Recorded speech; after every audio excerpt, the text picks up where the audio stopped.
Hey there, algebra students. Today we need to continue our conversation about square roots and radical expressions. So today we need to simplify some addition and multiplication problems. So here I have the three square roots of 8 plus 3 square roots of 2, and at first glance you might be like, oh, I can't do anything with that. But the thing is, you can. So the square root of 8, that can be rewritten, right? We're going to write this as 3 times the square root of 4 times the square root of 2 plus 3 square roots of 2. Well, what's the square root of 4, right? That's just 2. So it's 3 times 2 square roots of 2 plus 3 square roots of 2. Now that the radicals are the same, right? We have the square root of 2 and square root of 2. We can combine like terms, but we need to finish this multiplication here. 3 times 2 square roots of 2 is just 6 square roots of 2 plus 3 square roots of 2, and we add those together. 6 plus 3 would be 9 square roots of 2. There we go. Let's try some multiplication. Here we have 2 times the square root of 5 times the square root of 6 plus 2. So when we do this, we are going to just distribute through. So we'll do the 2 square roots of 5 times the square root of 6 plus 2 square roots of 5 times 2. Now you can multiply the outsides together, you can multiply the insides together, but you can't multiply the outsides with the insides and make a weird combination, right?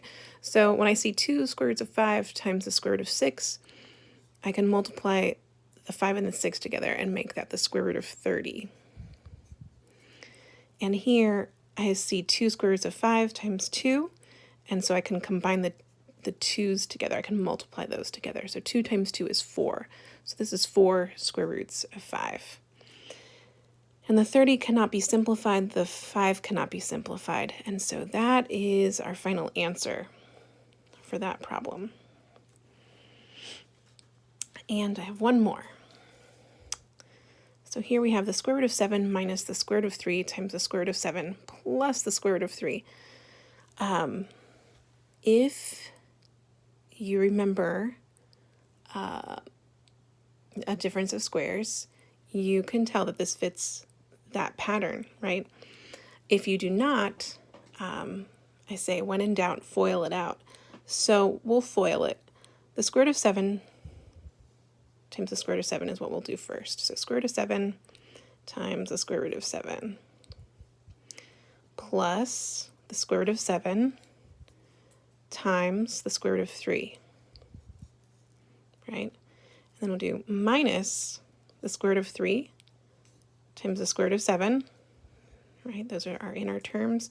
And then our last terms would be minus the square root of 3 times the square root of 3, those two. Okay, let's see what we can do here. What's the square root of 7 times the square root of 7? That's right, it's just plain old 7. What about the square root of 7 times the square root of 3? That's the square root of 21. Here we'd have minus the square root of 21. Ooh, I think I see something there. And then minus the square root of 3 times the square root of 3 is just 3.